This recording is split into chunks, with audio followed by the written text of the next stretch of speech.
So dear students, history optional എങ്ങനെയാണ് toppers എഴുതുന്നത്, അല്ലെങ്കിൽ ഹിസ്റ്ററി ഓപ്ഷണൽ എങ്ങനെ നമുക്ക് വളരെ നന്നാക്കി എഴുതാം? അതിനടിസ്ഥാനത്തിൽ നമുക്ക് അറൌണ്ട് 300 മാർക്സ് അത് മേടിക്കാൻ പറ്റും. ഓക്കെ, 270 to 300 ആണ് ഒരു good mark in the history optional എന്ന് പറയുന്നത്. അപ്പൊ അതിൽ എങ്ങനെ നമുക്ക് നേടാൻ വേണ്ടി പറ്റും എന്നുള്ളതാണ് discussion. So first of all, നിങ്ങൾ മനസ്സിലാക്കി വെക്കേണ്ടത് ഹിസ്റ്ററി നമ്മൾ പ്രിലിംസിന് പഠിക്കുന്നുണ്ട്, മെയിൻസിന് പഠിക്കുന്നുണ്ട്, ദെൻ ഓപ്ഷണൽ പഠിക്കുന്നുണ്ട്. ഈ GS മെയിൻസ് എന്ന് പറഞ്ഞിട്ട് നമ്മുടെ GS ആണ് ഉദ്ദേശിച്ചത്. അപ്പൊ GSന് പഠിക്കുന്ന ഹിസ്റ്ററിയും ഓപ്ഷനിൽ പഠിക്കുന്ന ഹിസ്റ്ററിയും തമ്മിലുള്ള വ്യത്യാസമുണ്ട്. എന്ന് ചോദിക്കുമ്പോൾ GSൽ as a term suggest you should have a general idea, ഒരു ജനറൽ അവയർനെസ് ആണ് ഹിസ്റ്ററിയുമായി ബന്ധപ്പെട്ട് വേണ്ടത്. അതുകൊണ്ട് തന്നെ നിങ്ങൾ എന്ത് ചെയ്യേണ്ട, ഒരുപാട് ഇൻഡെപ്തിൽ ചിന്തിക്കുകയോ എഴുതുകയോ വേണമെന്നില്ല. നിങ്ങളോട് ചോദിച്ചിരിക്കുന്ന ചോദ്യത്തിന് ഡയറക്റ്റ് ആയിട്ട് തന്നെ നിങ്ങൾക്ക് പലപ്പോഴും ആൻസേഴ്സ് എഴുതാൻ വേണ്ടി പറ്റും. ബിക്കോസ് നിങ്ങൾക്ക് അതിന്റെ ഒരു പെരിഫറൽ ടച്ച് ആണ് നിങ്ങൾക്ക് കൂടുതൽ വേണ്ടത്. അതേ സമയത്ത് when comes to history optional, നിങ്ങൾ ആ ചോദിച്ചിരിക്കുന്ന ടോപ്പിക്കിനെ കുറച്ചുകൂടി ഇൻഡെപ്ത് അനാലിസിസിന് വിധേയമാക്കണം. അത് തന്നെയാണ് മേജർ ഡിഫറൻസ്. ഇൻഡെപ്ത് അനാലിസിസിന് വിധേയമാക്കുമ്പോൾ എന്തൊക്കെ സംഭവിക്കും? ഇവിടെ ഒരു ടോപ്പിക്കുമായി ബന്ധപ്പെട്ടിട്ട് എന്തെങ്കിലും തിയറീസ് ഉണ്ടെങ്കിൽ നമ്മൾ അറിഞ്ഞിരിക്കണം. ഓക്കെ, കുറച്ചുകൂടെ ഇൻഡെപ്തിലോട്ട് പോവുകയാണെങ്കിൽ theories or historical interpretations, better to say. Okay, historical interpretation എന്ന് പറഞ്ഞാൽ എന്താണ്? ഒരുപാട് ഹിസ്റ്റോറിയൻസിന് ഇന്റർപ്രിട്ടേഷൻസ് നമുക്ക് ഉണ്ടെങ്കിൽ അത് വളരെ നന്നായിരിക്കും. പക്ഷെ ഇവിടെ അതിന്റെ ആവശ്യം പൊതുവെ ഇല്ല. അതേ സമയത്ത് ഹിസ്റ്ററി ഓപ്ഷനിൽ കുറച്ചുകൂടെ ഡീപ്പ് നോളജ് അല്ലെങ്കിൽ കുറച്ചുകൂടെ നിങ്ങളുടെ സ്പെഷ്യലൈസേഷൻ കാണിക്കുന്നതാണ്. ഇവിടെ ജനറൽ സ്റ്റഡീസ് ആണെങ്കിൽ ഹിസ്റ്ററി ഓപ്ഷനിൽ കുറച്ചുകൂടെ നിങ്ങളുടെ സ്പെഷ്യലൈസേഷൻ കാണിക്കുന്നതുകൊണ്ട് തന്നെ നിങ്ങൾ എഴുതുന്ന സമയത്ത് ചില കീവേഡുകൾ നിങ്ങളുടെ സപ്പോർട്ടിംഗ് ആയിട്ട് സ്ട്രോങ് ആയിട്ട് അവിടെ നിലനിൽക്കണം. 1857 റിവോൾട്ടിന് ശേഷം ഇന്ത്യൻ ഫ്രീഡം മൂവ്മെന്റിൽ ഒരു ടേണിംഗ് പോയിന്റ് ഉണ്ടായി എന്ന് നമുക്ക് GSൽ എഴുതാം.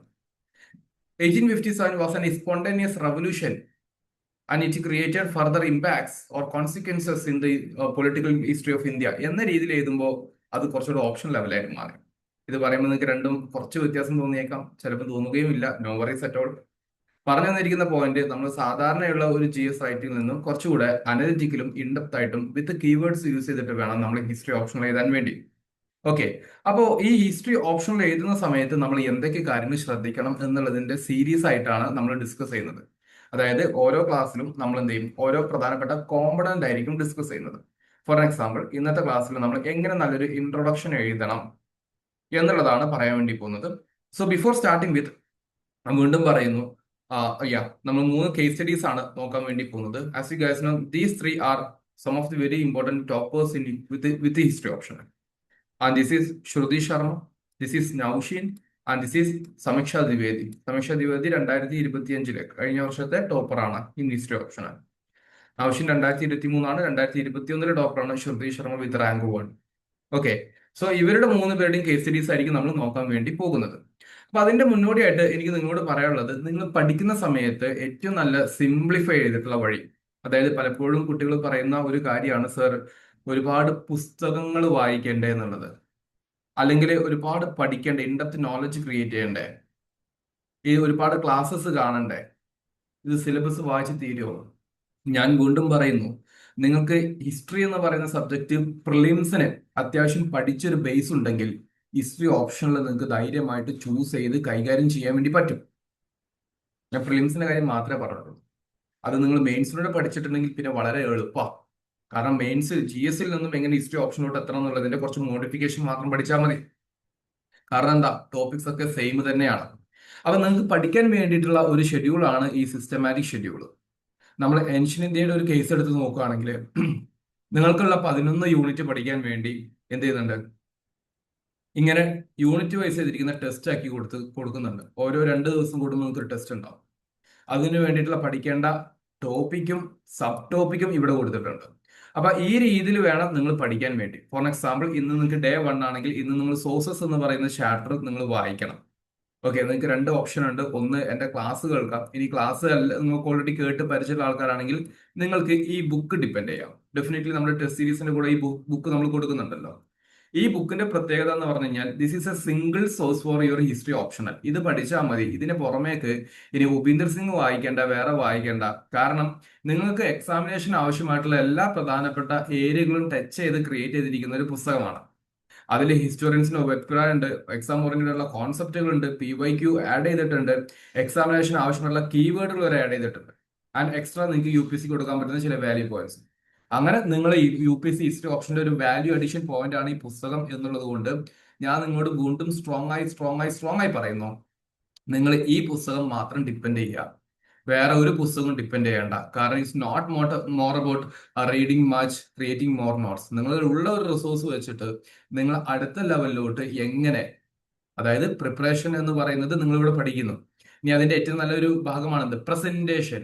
ആ പ്രസന്റേഷൻ എങ്ങനെ ആക്കണം എന്നുള്ളതാണ് നമ്മൾ ഏറ്റവും കൂടുതൽ ചെയ്യേണ്ടത്. അതിന്റെ വേണ്ടിയിട്ടുള്ള ബേസിക് നോളജ് ആണ് നമ്മൾ ക്രിയേറ്റ് ചെയ്യുന്നത്, ടെസ്റ്റ് ബേസ് ആയിട്ട് നമ്മൾ കവറപ്പ് ചെയ്യുന്നു. സോ അതിന്റെ ഭാഗമായിട്ട് ഞാൻ പറയുന്നു, നിങ്ങൾ ഈ ഷെഡ്യൂൾ കൃത്യമായിട്ട് ഫോളോ ചെയ്യുക. ദെൻ ഷെഡ്യൂൾ സെന്റർ ഗ്രൂപ്പിൽ നമ്മൾ ക്വസ്റ്റ്യൻസ് ഇടും. ക്വസ്റ്റ്യൻസ് നമ്മൾ ആൻസർ ചെയ്യുമ്പോൾ നമ്മൾ ലൈവ് ഇവാലുവേഷനിലോട്ട് പോകും. അതിനുവേണ്ടി ഈ പുസ്തകം ഉപയോഗിക്കുക. പുസ്തകത്തിൽ നിങ്ങൾ പഠിക്കുന്ന സമയത്ത് ഏറ്റവും കൂടുതൽ ഫോക്കസ് നൽകേണ്ട ഒരു ഏരിയ കൂടെ ഞാൻ പറഞ്ഞിട്ട് നമ്മളുടെ ഇന്നത്തെ കോർ ഡിസ്കഷനിലോട്ട് വരാം. നിങ്ങളുടെ ഓരോ ചാപ്റ്ററിലും മേജർ ഹിസ്റ്റോറിയൻസും അല്ലെങ്കിൽ സ്കോളേഴ്സും അവരുടെ അഭിപ്രായങ്ങൾ പറയുന്നുണ്ടാവും. ഫോർ എക്സാമ്പിൾ, ഒന്നാമത്തെ ചാപ്റ്റർ ആയിട്ടുള്ള സോഴ്സസ്, ആ സോഴ്സസിൽ അലക്സാണ്ടർ കണ്ണിങ്ഹാം എന്ന് പറയുന്ന ഒരു വ്യക്തിയെ കുറിച്ച് പറയുന്നുണ്ട്. ആരാണ് അദ്ദേഹം എന്നുള്ളതിന്റെ ഒരു idea. John Marshall, Mortimer Wheeler, Dayaram Sahni, RD Banerji, Sankalia, Wheeler, BB Lal, SR Rao, ഇങ്ങനെ കുറച്ച് ആർക്കിയോളജിസ്റ്റിന്റെ പേരുകൾ കൊടുത്തിരിക്കുന്നത് എന്തിനാണെന്ന് വെച്ചാല് നിങ്ങൾക്ക് ഈ ആൾക്കാരെ ആദ്യത്തെ 2-3 ചാപ്റ്ററിൽ യൂസ് ചെയ്യേണ്ട ആവശ്യമുണ്ട്. ഒന്ന് സോഴ്സസിൽ ആവശ്യമുണ്ട്, രണ്ടാമത് നിങ്ങൾക്ക് പ്രീ ഹിസ്റ്റോറിക് എന്ന് പറയുന്ന ഒരു ഫീൽഡിൽ നമ്മുടെ പാലിയോളിത്തിക് നിയോളിത്തിക് ചാപ്റ്ററിൽ യൂസ് ചെയ്യാനുണ്ട്, ഹാരപ്പൻ സിവിലൈസേഷൻ. ഈ 3 യൂണിറ്റിൽ നിങ്ങൾ ആൻസേഴ്സ് എഴുതുമ്പോൾ മസ്റ്റ് ആയിട്ട് കൊണ്ടുവരേണ്ട 2 കാര്യങ്ങൾ. ഒന്ന്, മാപ്പ് ഉള്ളിടത്ത് മാപ്പ് വരക്കണം. 2, നിങ്ങൾ ഹിസ്റ്റോറിയൻസിനെ മെൻഷൻ ചെയ്തിരിക്കണം. ഓക്കെ, ഹാരപ്പൻ സിവിലൈസേഷൻ വരെ. അതിൽ തന്നെ ചില കാര്യങ്ങൾ കുറച്ചുകൂടെ എക്സാം യൂസബിൾ കീവേഡ്സ് കൊടുക്കുന്നുണ്ട്. അതെങ്ങനെ, ഇവരുടെ പേരുകൾ എങ്ങനെ യൂസ് ചെയ്യണം എന്നുള്ളതൊക്കെ നമുക്ക് ഈ ആൻസർ ഡിസ്കഷന്റെ ഭാഗമായിട്ട് കുറച്ചുകൂടെ ഡീറ്റെയിൽ ആയിട്ട് ക്ലാസ്സിൽ പറഞ്ഞുതരാം കേട്ടോ. എക്സാം യൂസബിൾ ആയിട്ടുള്ള കീവേഡ്സ് നോക്കുമ്പോൾ material culture, stratigraphic evidence, scientific archaeology, epigraphic corpus, cultural continuity, contextual dating, iconography interpretation, numismatic chronology, architectural typology, source triangulation, archaeological corroboration. ഇങ്ങനെ കുറെ വാക്കുകളുണ്ട്, എല്ലാം പഠിച്ചു വെക്കല്ല. ഇതിൽ ചില വാക്കുകൾ നമുക്ക് നമ്മുടെ ആൻസേഴ്സിന്റെ ട്രെൻഡ് മനസ്സിലാക്കി കൊടുക്കാനും അനാലിസിസിനും കൺക്ലൂഷനും ഉപയോഗിക്കാൻ വേണ്ടി പറ്റും. അതിനുവേണ്ടി ഇങ്ങനത്തെ വാക്കുകൾ കൂടെ പുസ്തകത്തിൽ കാണുമ്പോൾ ജസ്റ്റ് ഒന്ന് വായിച്ചിട്ട് നിങ്ങൾക്ക് ഇഷ്ടമുള്ള ഒരു വാക്ക് ഉപയോഗിക്കാം. ഫോർ എക്സാമ്പിൾ, നിങ്ങളോട് ചോദിച്ചിരിക്കുന്നത് archaeological evidence with respect to numismatic ആണെങ്കിൽ numismatics provide for what, the chronological understanding of the rulers and evolution of the coinage. അതിന് ന്യൂമിസ്മാറ്റിക് ക്രോണോളജി ഉള്ള ഒരു വാക്കങ്ങ് ഉപയോഗിച്ചാൽ മതി. Got it? അപ്പൊ ഈ രീതിയിൽ വേണം ഇത് ഉപയോഗിക്കാൻ വേണ്ടി. ജസ്റ്റ് ഒരു ഐഡിയ മാത്രം ഉണ്ടാക്കിയെടുത്താൽ മതി. ഓക്കെ, പിന്നെ ഒരു കണ്ടോ കുറച്ച് വാക്കുകൾ ഇവിടെ ബോൾഡ് ചെയ്തിട്ടുണ്ടാവും. ബോൾഡ് ചെയ്തിരിക്കുന്ന വാക്കുകളൊക്കെ നിങ്ങൾക്ക് കൺക്ലൂഷനിലും മറ്റൊക്കെ ഉപയോഗിക്കാൻ പറ്റുന്ന ചില പ്രധാനപ്പെട്ട അനാലിസിസ് ആൻഡ് അണ്ടർസ്റ്റാൻഡബിൾ ടോപ്പിക് ആയിരിക്കും എന്നുള്ള കാര്യം കൂടി ഒന്ന് ശ്രദ്ധിച്ചാൽ മതി. ഇത്രയും കാര്യങ്ങൾ ബേസിക് ആയിട്ടുള്ള ഒരു ഐഡിയ ഉണ്ടാക്കിയെടുക്കുക. വൺസ് അഗെയിൻ, നിങ്ങൾ പഠിക്കുമ്പോൾ നിർബന്ധമായിട്ടും ഷെഡ്യൂൾ ബേസ് ചെയ്തിട്ട് തന്നെ പഠിക്കുക, ഇല്ലെങ്കിൽ നിങ്ങൾക്ക് പോർഷൻ തീരത്തില്ല. രണ്ടാമത്, ഈ ഒരൊറ്റ സോഴ്സ് ഡിപ്പെൻഡ് ചെയ്യുക. ഇത് വളരെ ഇമ്പോർട്ടന്റ് ആണ്. ഇത് തന്നെയാണ് നിങ്ങൾ പഠിക്കേണ്ടത്. ഓക്കെ, ഇത് വെച്ചിട്ട് പഠിച്ചാൽ മതി. വേറൊരു സോഴ്സ് നിങ്ങൾ എടുക്കരുത്. ഇനി ഓൾറെഡി നിങ്ങൾ പഠിച്ച സോഴ്സ് ഉണ്ടെങ്കിൽ നിങ്ങൾ അത് എടുത്തോ, കുഴപ്പമില്ല. പക്ഷെ എന്ത് ചെയ്യാൻ പാടില്ല, ഒരുപാട് പുസ്തകത്തിന്റെ പിന്നാലെ പോകാൻ പാടില്ല. ഈ ഒരു പുസ്തകം fully readymade for history optional orient ചെയ്തിട്ട് ഉണ്ടാക്കിയിട്ടുള്ളതാണ്. അപ്പൊ അതുകൊണ്ട് നിങ്ങൾക്ക് വളരെ യൂസ്ഫുൾ ആകും. അതുകൊണ്ട് അത് മാത്രം ഡിപ്പെൻഡ് ചെയ്താൽ മതി എന്നാണ് ഞാൻ പറയുന്നത്. നിങ്ങൾക്കത് അങ്ങനെ യൂസ് ചെയ്യാൻ പറ്റുകയാണെങ്കിൽ വളരെ നല്ലത്. ഇനി നമ്മളുടെ ഇന്നത്തെ പ്രധാനപ്പെട്ട അജണ്ടയിലോട്ട് വരാം. എങ്ങനെയാണ് നമ്മളൊരു ഇൻട്രൊഡക്ഷൻ എഴുതാൻ വേണ്ടി പോകുന്നത്? ഓക്കെ, ഒരു ഇൻട്രൊഡക്ഷൻ എഴുതുമ്പോൾ നിങ്ങൾ മനസ്സിലാക്കി വെക്കേണ്ടത് ഇൻട്രൊഡക്ഷൻ എന്താണ് എന്നുള്ളതിന്റെ ജനറൽ ഐഡിയ നമുക്ക് ഉണ്ടാകണം. What you mean by introduction? നിങ്ങൾക്ക് ഒരു ക്വസ്റ്റ്യൻ തന്നിട്ടുണ്ട്, ആ ക്വസ്റ്റ്യന് നമ്മൾ ആൻസർ ചെയ്യണം, അല്ലെ? 10 മാർക്കോ 20 മാർക്കോ തന്നിരിക്കുന്ന ഒരു ക്വസ്റ്റ്യൻ നമ്മൾ ആൻസർ ചെയ്യണം. അത് ആൻസർ ചെയ്യുമ്പോൾ ഈ ആൻസറിൽ നമ്മൾ ഈ ക്വസ്റ്റ്യനെ ആദ്യമായിട്ട് ഇവാലുവേറ്റർക്ക് പരിചയപ്പെടുത്തി കൊടുക്കണം. ക്വസ്റ്റ്യൻ അവിടെ ഉണ്ട്. ഓക്കെ, അപ്പോ ആ ഒരു ടോപ്പിക്കിനെ നമ്മൾ ആദ്യം എന്ത് ചെയ്യണം, ഒന്ന് ഇൻട്രൊഡ്യൂസ് ചെയ്ത് കൊടുക്കണം. ആ ക്വസ്റ്റ്യനിലുള്ള ടോപ്പിക്കിനെയും ആ ടോപ്പിക്കുമായി ബന്ധപ്പെട്ടുള്ള തീമിനെയും നമ്മൾ ജസ്റ്റ് ഒന്ന് ഇൻട്രൊഡ്യൂസ് ചെയ്ത് കൊടുക്കാൻ നമുക്ക് പറ്റുന്നുണ്ടോ? നമ്മൾ ആ ടോപ്പിക്കിനെ ഇൻട്രൊഡ്യൂസ് ചെയ്തു. പിന്നെ അതിന്റെ മെയിൻ പാർട്ടുകൾ നമ്മൾ ബോഡി പാർട്ടിലൂടെ എഴുതാൻ വേണ്ടി പോവാണ്. So introduction something that you are introducing that very important topic and corresponding theme to the evaluator എന്നുള്ളൊരു സെൻസിൽ നിങ്ങൾ മനസ്സിലാക്കി വെക്കണം. അപ്പൊ അതെങ്ങനെയാണ് ഓരോ ടോപ്പിക്സ് എഴുതിയിരിക്കുന്നത് എന്നുള്ളതാണ് നമ്മൾ ഇന്ന് ഡിസ്കസ് ചെയ്യുന്നത്. അതനുസരിച്ചിട്ട് നമ്മൾ എന്ത് ചെയ്യണം, അടുത്ത ആൻസേഴ്സ് മുതൽക്ക് നമ്മൾ ഈ ഒരു മാറ്റം നമ്മുടെ ഇൻട്രൊഡക്ഷനിൽ കൊണ്ടുവരാൻ വേണ്ടി ശ്രമിക്കുക. തീർച്ചയായിട്ടും ഇൻട്രൊഡക്ഷൻ 1/2 മാർക്ക് മുതൽ 1 മാർക്ക് വരെ നിങ്ങൾക്ക് സമ്മാനിക്കും. ഓക്കെ, നല്ലൊരു ഇൻട്രൊഡക്ഷൻ ഒക്കെ ആണെന്നുണ്ടെങ്കിൽ അപ്പൊ അതിന് എങ്ങനെ നമുക്ക് എഴുതാം എന്നുള്ളതാണ് നോക്കുന്നത്. അപ്പൊ ശ്രുതി ശർമ്മയുടെ ഒരു ആൻസർ നമുക്ക് നോക്കാം. സോ ക്വസ്റ്റ്യൻ ഇതായിരുന്നു, give an account of the social and economic conditions of south India during Sangam age. 20 മാർക്കിന്റെ ചോദ്യത്തിന് ഇൻട്രൊഡക്ഷൻ എഴുതാൻ വേണ്ടി പോവാണ്.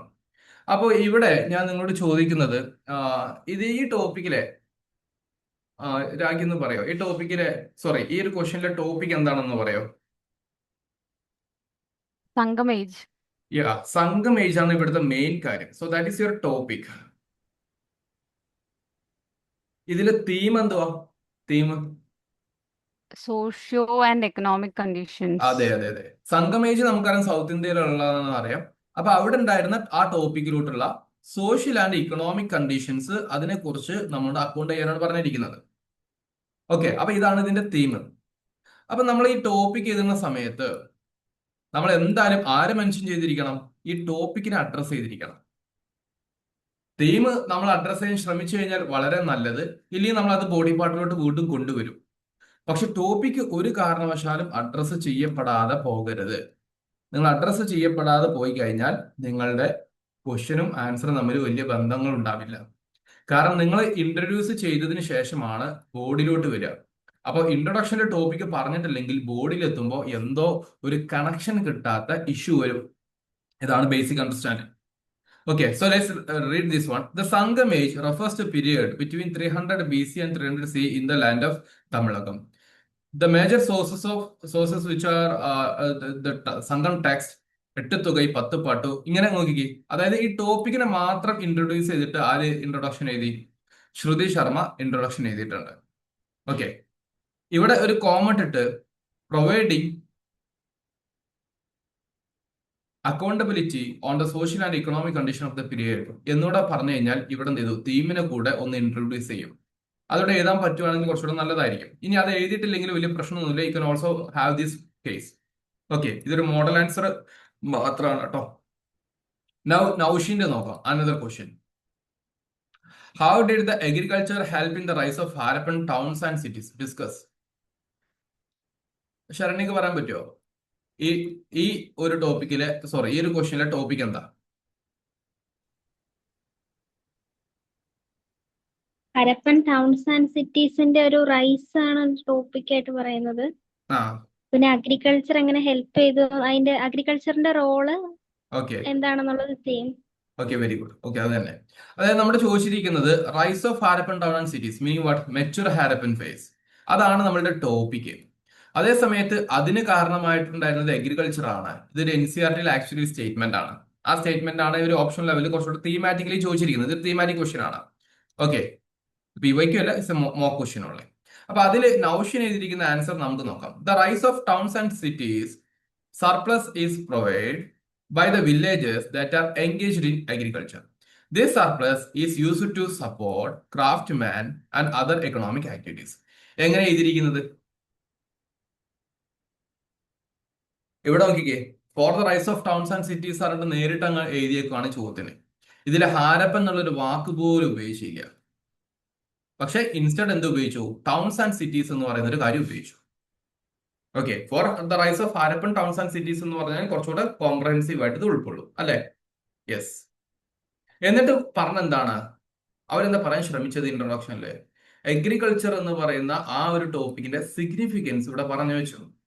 അഗ്രികൾച്ചറിന്റെ സർപ്ലസ് ഉള്ളത് കൊണ്ടാണ് ക്രാഫ്റ്റ്മാൻഷിപ്പും ഇക്കണോമിക് ആക്ടിവിറ്റീസും അതർ എക്കണോമിക് ആക്ടിവിറ്റീസും നടന്നതെന്ന് പറഞ്ഞു.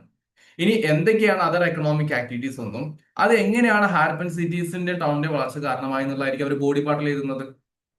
സോ പറഞ്ഞ മനസ്സിലായോ? അതായത് ക്വസ്റ്റ്യൻ എന്താണോ ആ ക്വസ്റ്റ്യനിൽ ഒരു ടോപ്പിക് ഉണ്ടാവും, ആ ടോപ്പിക്കുമായി ബന്ധപ്പെട്ടുള്ള ഒരു തീം ഉണ്ടാവും. ഇത് രണ്ടും കോ റിലേറ്റ് ചെയ്തിട്ടുള്ള ഒരു കോമൺ ഒരു ഇൻട്രൊഡക്ഷൻ ആണ് നിങ്ങൾ എഴുതുന്നത് എന്നുള്ളൊരു ചിത്രം നിങ്ങൾ ഉണ്ടാക്കിയെടുക്കണം. ഓക്കെ, അത് ഇതിൽ ചെയ്തിട്ടുണ്ട്. ഫൈൻ. അതിന്റെ ഒരു ഇമ്പാക്റ്റോ സിഗ്നിഫിക്കൻസോ റിലേറ്റ് ചെയ്യുന്ന അല്ലെങ്കിൽ സിഗ്നിഫിക്കൻസ് വെച്ചിട്ടെങ്കിലും എഴുതാൻ വേണ്ടി നൗഷിൻ ശ്രമിച്ചിട്ടുണ്ട്. നൗ സമീക്ഷ ദ്വിവേദിയുടെ ഇപ്രാവശ്യത്തെ ടോപ്പർ ആയിട്ടുള്ള എയർ 56 വരുന്നതാണ്. നമുക്ക് ക്വസ്റ്റ്യൻ വായിച്ചു നോക്കാം. Though archaeological evidence does not give direct access to the possible social and political dimensions of decline of the Harappan civilization. It does indicate that the Harappan culture underwent a gradual process of de-urbanization. 15 മാർക്കിനുള്ള ഒരു question ആണ്. ഇങ്ങനത്തെ ക്വസ്റ്റ്യൻസിൽ എന്തെയും സ്വാഭാവികമായിട്ടും സ്പ്ലിറ്റപ്പും ഡിവിഷൻസും വലിയ വലിയ സ്റ്റേറ്റ്മെന്റുകളായിട്ടായിരിക്കും questions വരിക. ഇതിൽ നമ്മൾ decode ചെയ്യണം. അപ്പോൾ ഇതിൽ എന്താണ് ടോപ്പിക്, എന്താണ് ഇതിൽ മെയിൻ ടോപ്പിക്? എന്താ? Definitely Harappan civilisation. Harappan civilisation ഉണ്ട്. അതും ഹാരപ്പൻ സിവിലൈസേഷന്റെ ഏത് പാർട്ടാ പറഞ്ഞിരിക്കുന്നത്? ഡിക്ലൈൻ. ഡീക്ലൈൻ. ഓക്കെ, അപ്പൊ ഡീക്ലൈൻ ആണ് എന്ത് ഇതിലെ ടോപ്പിക്. ഓക്കെ, ഡീക്ലൈൻ ആണ് ടോപ്പിക്. കാരണം ഇവിടെ ഡീക്ലൈൻ ഓഫ് ഹാരപ്പൻ വരുന്നുണ്ട്. Deurbanisation is a process of decline ആണ്. രണ്ടും ഒന്നാണ്.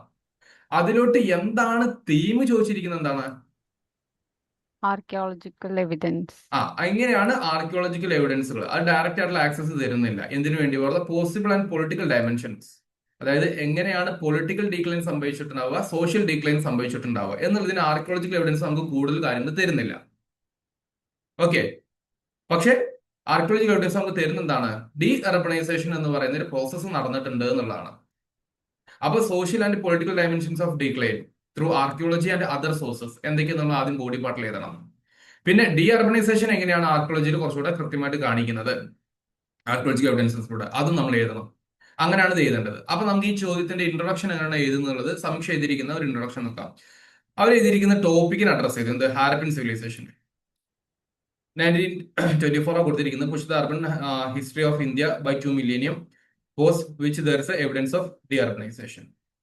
ഈ ഒരു കാലഘട്ടത്തിന് ശേഷം, അതായത് മെച്ചൂർ ഹാരപ്പൻ സിവിലൈസേഷന് ശേഷം ഒരു ഡി അർബനൈസേഷൻ ഫേസ് ഉണ്ട് എന്നുള്ള ഒരു ജനറൽ രീതിയാണ് ഇതിരിക്കുന്നത്. ഓക്കെ, സോ പോയിന്റ് എന്താണെന്ന് വെച്ചാൽ എന്താണ് ഇൻട്രൊഡക്ഷൻ എന്ന് മനസ്സിലാക്കി വെക്കുക. ഇൻട്രൊഡക്ഷൻ എഴുതാൻ പറ്റുന്ന 3 വിധങ്ങൾ ഇപ്പോൾ കാണിച്ചു. ഒന്ന്, സിംപ്ലി ആ ടോപ്പിക്കിനെ അഡ്രസ് ചെയ്യുന്നതാണ് സമീക്ഷ ദ്വിവാദി കൊടുത്തിരിക്കുന്ന ഒരു മെത്തേഡ്. ഹാരപ്പൻ സിവിലൈസേഷന്റെ ഡീക്ലൈന് ഈ ഇൻട്രൊഡക്ഷനിൽ വരണം എന്നേ അവർ ഉദ്ദേശിച്ചിട്ടുള്ളൂ. അതിന് ആർക്കിയോളജിയുടെ റിലേഷൻഷിപ്പോ അല്ലെങ്കിൽ സോഷ്യൽ ആൻഡ് പൊളിറ്റിക്കൽ ഡയമെൻഷൻസോ ഇതൊന്നും അവർ കൊടുക്കാൻ ഉദ്ദേശിച്ചിട്ടില്ല. മറിച്ച് അവർ ആകെ കൊടുത്തത് ഡി അർബനൈസേഷൻ അല്ലെങ്കിൽ ഡീക്ലൈൻ എന്ന് പറയുന്ന ഒരു സംഗതി നടന്നിട്ടുണ്ട്, അത്രയേ ഉള്ളൂ. ഇത് ഇവരുടെ കേസ്. അതേ സമയത്ത് കുറച്ചുകൂടെ കോംപ്രഹെൻസീവ് ആയിട്ട് സിഗ്നിഫിക്കൻസ് ഓറിയന്റഡ് ആയിട്ട് ഇത് നൌഷി, ശ്രുതി ശർമ്മ എഴുതിയതും എന്താണ്? ആ ടോപ്പിക്കിനെ ജസ്റ്റ് ഒന്ന് ഇൻട്രൊഡ്യൂസ് ചെയ്ത് വെക്കുക എന്നുള്ള രീതിയിലാണ് എഴുതിയത്. അപ്പൊ നിങ്ങൾ ചെയ്യേണ്ട അല്ലെങ്കിൽ നിങ്ങൾ മനസ്സിലാക്കി വെക്കേണ്ട ഏറ്റവും പ്രധാനപ്പെട്ട point, while you are writing നിങ്ങൾക്ക് ഒരു ടോപ്പിക് ഉണ്ടാവും, തീം ഉണ്ടാവും. ഇത് രണ്ടും റിലേറ്റ് ചെയ്യുന്ന രൂപത്തിലോട്ടുള്ള കൺക്ലൂഷൻ അത് എഴുതാൻ നിങ്ങൾ പ്രാക്ടീസ് ചെയ്യാം. അത് എഴുതാൻ നിങ്ങൾ പ്രാക്ടീസ് ചെയ്ത് കഴിഞ്ഞാൽ മെച്ചം എന്താ വെച്ചാൽ നിങ്ങൾക്ക് ഒരിക്കലും അൺടച്ച്ഡ് ആവില്ല. എന്ന് പറഞ്ഞു കഴിഞ്ഞാൽ നിങ്ങൾക്ക് അത് തൊടാതെ പോകില്ല. ഡെഫിനറ്റ്ലി നിങ്ങൾ അത് എന്ത് ചെയ്യും? ആ 2 ഭാഗങ്ങളും അഡ്രസ് ചെയ്തിട്ടുള്ള ഒരു തുടക്കമായിരിക്കും വരുന്നത്. ആ തുടക്കത്തിനാണ് ഇൻട്രൊഡക്ഷൻ എന്ന് വിളിക്കുന്നത്. പിന്നെ അതിന്റെ കറസ്പോണ്ടിങ് ആയിട്ട് ചോദിച്ചിരിക്കുന്ന ബോഡി പാർട്ടിലോട്ട് വരിക. അപ്പൊ ബോഡി പാർട്ടിലോട്ട് വരുന്ന സമയത്ത് നിങ്ങൾക്ക് ഏതൊക്കെ മെത്തേഡുകൾ വേണം, ഒരു ഓപ്ഷൻ എഴുതുന്ന സമയത്ത് എന്തൊക്കെ മെത്തേഡുകൾ അതിന് വേണം. ഓക്കെ, ഇൻക്ലൂഡിങ് മാപ്പ്, എങ്ങനെ നമ്പറിംഗ് കൊടുക്കണം, എങ്ങനെ അണ്ടർലൈൻ ചെയ്യണം, എങ്ങനെ ഹിസ്റ്റോറിയൻസിന് മെൻഷൻ ചെയ്യണം, ഇങ്ങനത്തെ കാര്യങ്ങളൊക്കെ നമുക്ക് അടുത്തൊരു ഡിസ്കഷനിൽ കൊണ്ടുവരാം. Okay, so that's all for